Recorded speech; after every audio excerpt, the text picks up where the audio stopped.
நீங்க உங்க ரைடை ஷேர் பண்ணி சம்பாதிக்கணுமா? நீங்க எங்கேயாவது போகும்போது டிராவல் காஸ்ட் கம்மி பண்ணுமா? கோ ஷேர் ட்ரிப்பை இன்ஸ்டால் பண்ணுங்க. கீழே இருக்க டிஸ்கிரிப்ஷனில் லிங்க் கொடுத்துருக்கேன். டவுன்லோட் பண்ணுங்க, டிராவல் பண்ணுங்க, என்ஜாய் பண்ணுங்க. நெட் டிவி ஃபார் யூ சேனலுக்கு என்னோட மனமார்ந்த வாழ்த்துக்கள். 7.5 lakhs சப்ஸ்கிரைபர்ஸ் வந்து இருக்கிறாங்க. ஸோ கூடிய சீக்கிரம் அது வந்து 1 million மாறதுக்கு என்னுடைய மனமார்ந்த வாழ்த்துக்கள். Karthik Subbaraj a fan boy turned director. நம்ம சின்ன வயசுலேருந்து பார்த்து ரசித்த அந்த ரஜினியை ஃப்ரேம் பை ஃப்ரேமாக ரீக்ரியேட் பண்ணியிருக்கிற படம் தான் இந்த பேட்டை.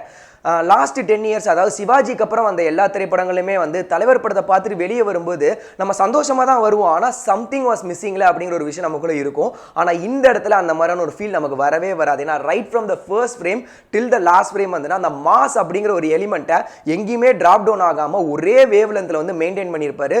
ஸோ இங்கே தான் அவர் என்ன மாதிரியான ஒரு தலைவரோட ரசிகர் அப்படிங்கிறத ப்ரூவ் பண்ணியிருக்காரு. பேட்டை இந்த படத்தினுடைய கதைக்களம், அந்த பிளாட் வந்து யூஸ்வலான அந்த ரொட்டீனான பிளாட் தான். அதை அவர் வந்து ஸ்க்ரீன் பிளேல எப்படி ட்ரீட் பண்ணியிருக்காரு, எப்படி ஸ்டேஜ் பண்ணியிருக்காரு, எப்படி பேக்கேஜ் பண்ணியிருக்காரு அப்படிங்கிறதுல தான் கார்த்திக் சுப்ராஜ் வந்து ஜெயிச்சிருக்காரு அப்படின்னு சொல்லலாம். ஸோ இந்தியாஸ் ஃபேவரட்டான லென்ஸ்மேன் திருநாவுக்கரசு சார் இந்த படத்துக்கு டிஓபியா போட்டது மிகப்பெரிய ஒரு வரப்பிரசாதம் தான். நம்ம தலைவர் சொன்ன மாதிரி டெஹ்ராடூன், டார்ஜிலிங் அந்த மாதிரியான குளிர், அந்த பனிலையும் கூட ப்ராப்பரான லைட்ஸ் அண்ட் ஹைலைட்ஸ்லாம் செட் பண்ணி விதவிதமான ஃப்ரேம்லாம் வச்சு ஷார்ட் டிவிஷன்லாம் பிரித்து தலைவர் அப்படியே அணுவாக ரசித்து அவர் ஃப்ரேமில் வந்து படம் பிடிச்சிருக்காரு. அண்ட் ஃபர்ஸ்ட் ஹாஃப்ல வந்து பார்த்தீங்க அப்படின்னா நிறைய இந்த எல்லோ அண்ட் ஆரஞ்சு கலந்த அந்த கலர் டோனில் உள்ள லைட்ஸை வந்து நீங்கள் பார்க்கலாம். நிறைய லைட்ஸில் வந்து நம்மளோட திருநாவுக்கரசு சார் விளையாடி இருக்காரு அப்படின்னு கூட சொல்லலாம். ஸோ மியூசிக் அனிருத் இந்த படத்துக்கு ஒரு மியூசிக் பண்ணது வந்து பார்த்தீங்க அப்படின்னா அது வேற லெவலில் இருந்தது அப்படின்னு சொல்லலாம். ஆல்ரெடி பாடல்கள் எல்லாமே மிகப்பெரிய ஒரு ஹிட் இருந்தனால இந்த படத்தில் அது எங்கெங்கெல்லாம் பிளேஸ் ஆயிருக்கு அப்படிங்கிற இடமும் வந்து பார்த்தீங்கன்னா முக்கியமான ஒரு இதுவாக இருக்கு. ஸோ பாடல்கள் பிளேஸ் பண்ண இடமும் வந்து ப்ராப்பராக இருக்கு. எதுவுமே வந்து ஃபோர்ஸ் ஃபிக்டடாக ஃபிக்ஸ் ஆன மாதிரி இல்லை.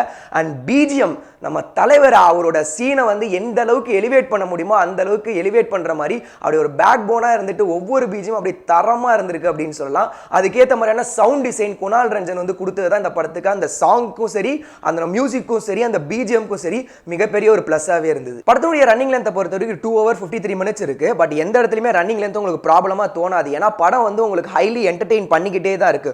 உள்ள நிறைய சர்ப்ரைஸ் எலிமெண்ட்ஸ் இருக்கு, கூஸ்பம் மூமெண்ட்ஸ் இருக்கு. இது எதையுமே ட்ரெய்லர் கட்ல காட்டாம அதை மறைச்சிட்டு ஒரு வித்தியாசமான ட்ரெய்லர் கட்டு கொடுத்தாரு தெரியுமா. அந்த இடத்துல தான் விவேக் கிருஷ்ணன் அவர்களை பாராட்டி அவனை, ஏன்னா படம் பார்க்கும்போது அந்த மொத்த ஃபீல் அப்படியே நமக்கு கிடைச்சது அப்படின்னு சொல்லலாம். ஸோ இதுக்கப்புறம் பெர்ஃபார்மன்ஸ், இந்த படத்தில் ஒவ்வொரு கேரக்டருமே அவ்வளோ இம்பார்ட்டண்டான ரோல் இருக்கு. அதை பெர்ஃபார்ம் பண்ண அந்த கேரக்டரை சூஸ் பண்ணாங்க தெரியுமா. அந்த கேஸ்டிங்கே முதல்ல ஒரு பாராட்டு தெரிவிச்சே ஆகணும். ஏன்னா ஒவ்வொருத்தவங்களும் அவங்களுக்கு கொடுக்கப்பட்ட ரோலை வந்து ரொம்ப அழகாக ப்ளே பண்ணியிருக்காங்க அப்படின்னு சொல்லலாம். மேகா ஆகாஷ், பாபி சிம்ஹா, சனத் இவங்க 3 பேருக்கும் அவங்களுக்கு கொடுக்கப்பட்ட ரோலை ரொம்ப செமையா பெர்ஃபெக்டாக ப்ளே பண்ணியிருக்காங்க. முக்கியமாக சனத் தான் இந்த படத்தினுடைய ஒரு டிரைவிங் ஃபோர்ஸாக கூட இருக்காரு. அது போக சிம்ரன் மேம், த்ரிஷா மேம் இவங்க 2 பேரோட ரோல் வந்து ரொம்ப மினிமலிஸ்டிக்கா இருந்தாலும் அதுலயும் அவங்க ரொம்ப கார்ஜியஸா இருக்காங்க, பிளசண்டா இருக்காங்க. தலைவரோட அந்த ஸ்கிரீன் பிரசன்ஸ்லயா இருக்கட்டும், அவங்க அந்த ஸ்கிரீன் கெமிஸ்ட்ரியில இருக்கட்டும், எல்லாமே சூப்பரா இருக்கு.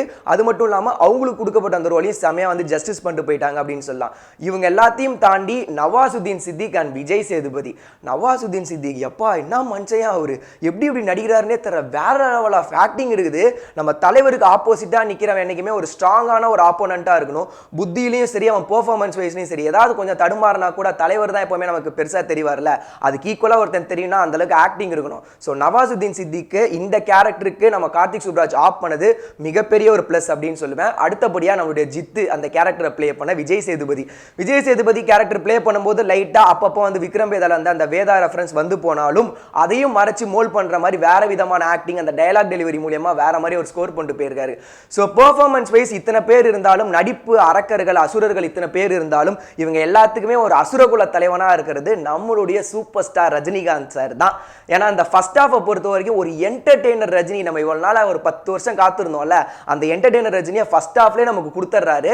ஏன்னா செகண்ட் ஹாஃப்ல தான் அந்த கான்ஃபிளிக்ட் வந்து ஓப்பன் ஆகி அது அப்படியே பத்திக்கிட்டு எரியுது. ஸோ அந்த இடத்துல நம்மள வந்து performer Rajini come entertainer Rajini ரெண்டையுமே பார்க்க முடியுது. பட் இந்த ஃபர்ஸ்ட் ஹாஃபை பொறுத்த வரைக்கும் நல்லா ஜாலியா அப்படியே கலகலன்னு சேட்டை பண்ணிட்டு அப்படியே காலேஜ் போய் மாதிரி இருக்கிற அந்த ஒரு ரஜினி இருக்காரு பார்த்தீங்களா. அவரை பார்த்ததுக்கு அப்புறம் தான் அப்பா இதாண்டா ரஜினி போடா அப்படிங்கிற ஒரு ஃபீலே கொடுத்துச்சு. ஸோ செகண்ட் ஹாஃப்லேயே அவரோட பெர்ஃபார்மன்ஸாக இருக்கட்டும், அவரோட என்டர்டைன்மெண்ட்டாக இருக்கட்டும், எந்த இடத்துலையுமே குறையில. முக்கியமாக டயலாக் டெலிவரி தலைவரை பற்றி சொல்லவே நம்மளை பிச்சு பரல எடுத்துருவாரு. அதுக்கேற்ற மாதிரியான டயலாகும் இருந்தது. ஸோ படத்தில் ஓவராலாக சொல்லணும் அப்படின்னா எல்லாருமே ஃபேமிலியோட போய் என்ஜாய் பண்ணக்கூடிய ஒரு பக்கா கமர்ஷியலான ஒரு என்டர்டைன்மெண்ட் ஃபிலிம் தான் இந்த பேட்டை. ஸோ இந்த படத்துக்கு நம்மளுடைய ரிவ்யூ டீம் தரக்கூடிய ஸ்கோர் வந்து அவுட் ஆஃப் 5க்கு 3.25. இந்த படம் நீங்கள் பார்த்துட்டீங்க இல்லை பார்க்க போறீங்க அப்படின்னா உங்களுடைய இன்ட்ரெஸ்டிங்கான இன்புட்ஸை கீழே உள்ள கமெண்ட் செக்ஷனில் கமெண்ட் பண்ணுங்க.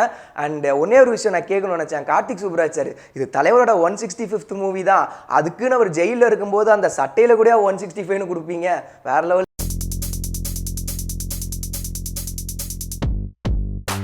நெட் டிவி ஃபார் யூ சேனலுக்கு லைக் பண்ணுங்கள், ஷேர் பண்ணுங்கள், சப்ஸ்கிரைப் பண்ணுங்கள்.